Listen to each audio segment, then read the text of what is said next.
What's up YouTube, and welcome back as we spend yet another weekend out here in the lawn. Well, it's been a rough 2 months for me lately. I've been hit with drought. We're finally past that. Didn't it rain for 5 days straight? I think we got 8 inches of rain in about 5 to 6 days here. Humidity has been above 90%. So now we're getting hit with disease. So also while I was back here working in the yard, I noticed I've got grubs. I was actually digging in a little spot and I found a few grubs. I haven't noticed any damage yet, but we're gonna treat those. I'm gonna show you the products we're using today that you can actually get from a big box store, or you can order off Amazon and have at your house next day. So we're actually gonna go ahead and get out here and get everything treated. I'm gonna show you what I'm gonna do to help treat the disease and help my lawn recover from all the stress that it's had in the past 2 months. Alright, so first off, if you're new to the channel, please consider staying around, hitting the subscribe button for me below. I like to give you a no BS approach to how you can take care of your lawn and get simple and easy results. And for the people that's been around for a little while, thank you for your continued support, and let's keep this thing going.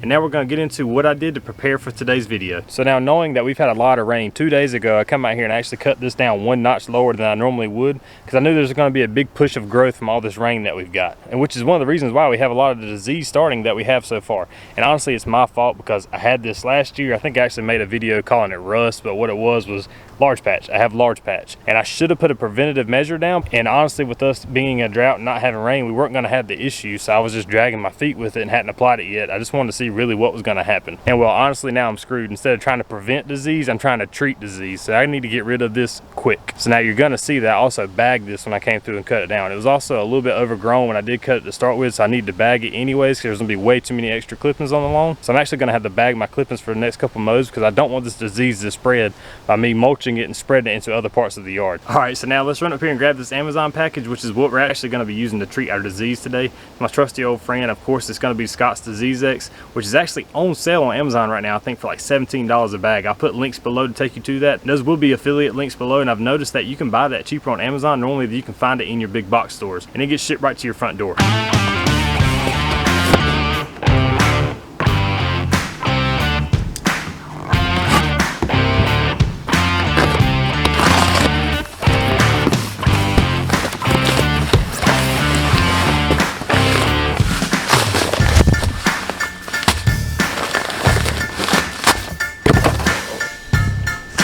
So now this is about the easiest thing that a common homeowner can put down if you're not wanting to spray a liquid.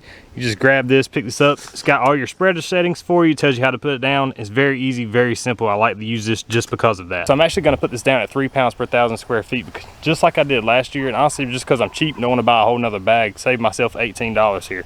3 pounds worked perfectly fine for me last year. I think because I'm catching this early enough, 3 pounds per 1,000 square feet should be good for me again. And now this product doesn't specify whether it needs to be put down on a wet or dry lawn, and we actually have rain coming in. You can see some clouds building right here now, and that's really been our problem, is this rain. We've got a thunderstorm every day at like 5 or 6 o'clock, or even 7, 8 o'clock at night. We get a thunderstorm and it rains.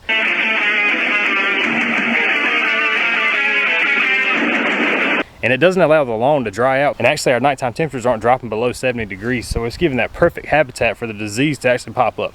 I already had the disease in my lawn. It's something I'm probably gonna have to fight every year from now on. I had turf, which is where your disease wants to be. And then I also had the humidity and moisture and temperatures going into night. So I had the perfect setup for this disease to take off. Now I've actually caught it early. I'll put some videos up here. They're very little spots that I'm noticing. They're about the size of a basketball, and they're not spreading that fast. So I need to get it treated before I actually lose too much of my lawn and it becomes way too much of an issue. And so like I said, 10,000 square feet, I have 3 bags here. So I'm gonna put all 30 pounds down, which is gonna be 3 pounds per 1,000 like I was just talking about. So what I'm gonna do is I'm actually just gonna split my yard into thirds and just apply 1 bag per third. And it doesn't get much simpler to that when it comes to applying a product to your yard. So the Disease X has a very small prill size, so I'm gonna use my hand spreader here to put it out. It'll take me a few times of refilling it. The AgriFab spreader that I have does not do good when it comes to a small prill size of putting it down accurately. So I'm gonna put it down with this so that way I can make sure I get down where I need to and I don't run out before I get to the second half of the yard.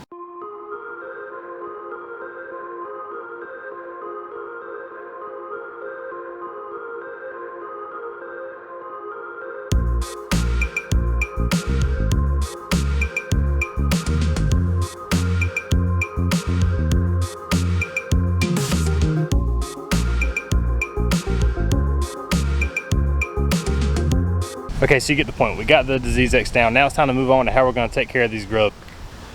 Okay, so let's... Ooh, wasp. but I got me. So let's take care of those grubs now. I've also seen grasshoppers in my yard, and I've seen a few what I would call caterpillars, which I guess they might be sod webworms. I'm not exactly sure 100% on how they look. I did notice a month ago when I was spraying my SeaK down, a bunch of moss flew up out of the lawn, so I should have known I was gonna have this problem. It is what it is. It is what it is. This is a very simple fix, probably the cheapest fix also. I'm gonna show you what I'm using. I picked this up at Walmart. I also put links below to Amazon. I'm using the Spectracide insect killer. You can see here it has grubs on the front, also has ants and fleas, but also has a little asterisk beside ants, which shows you it's probably not gonna kill some of the ants you think it is. But we flip it over and we'll take a look at it here. So now if you come to the back here, it's gonna list the pest that it kills right here. All of these are listed, and on beside it, it's gonna give you the rate you need to put down to kill those pests. Grubs are way down here in the bottom, and it's going to take 1.2 pound per 1,000 square feet of long. So everything else I'm going to be running into is webworms and grasshoppers is all in this next square, which is a lower rate. So when I apply the 1.2, I should kill everything. So now it's getting a little windy. There's a storm coming. It's actually about to rain, so I'm going to get this down really quick. So with this, if I take the 1.2 pounds, I'm doing 10,000 square feet. So I need to do 1.2 times 10. So I need to put down 12 pounds of product across my backyard here.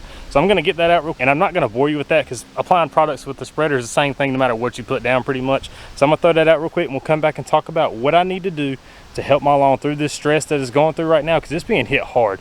It pretty much got sucker punched at the beginning of this year, and I need to help it recover. All right, guys, so we're back. It's the next morning. I got caught yesterday. It rained. It made the yard wet, and I couldn't apply what I'm going to be throwing down now because it was wet.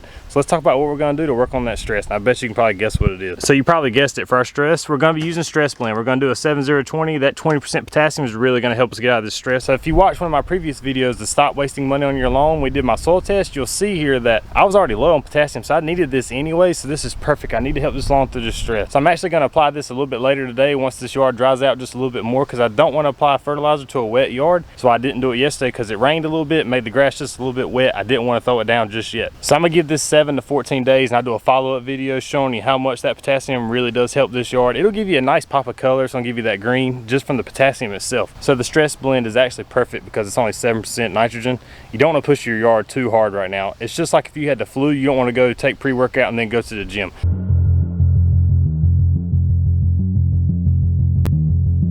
It's not going to work out for you. You're just going to stress it worse. So I don't want to be throwing down a lot of nitrogen and pushing a lot of growth right now. I really just want to focus on getting that potassium down and helping it heal up. So hopefully now things will be better for me and I won't be struggling so much. But even with all the struggles I've had, my lawn still looks great. I'm actually going to get out here and cut it later before I throw that fertilizer down. Throw a couple stripes down, you know, my normal Sunday afternoon routine. Make sure you subscribe and stick around because you're going to want to see the results from this. That video ought to be pretty good. And also I got a new sprayer that shows up tomorrow, and I can't wait to get my hands on it and play with it. That's what she said. Don't you dare. So I reached out to the company and talked to them, and basically they agreed that I think this is one of the more affordable sprayers that people are going to look at, and you're also going to get great quality with it. Even if you don't want to go to the top of the line, you know, max out, you're not a pro type sprayer yet, this is that next step down for just your common homeowner who does a little DIY spraying every now and then. I think it's going to be the perfect option for you. So you're not going to want to miss that, so make sure you stay tuned. And with all that said, I hope y'all have a great week. This is Heath checking out.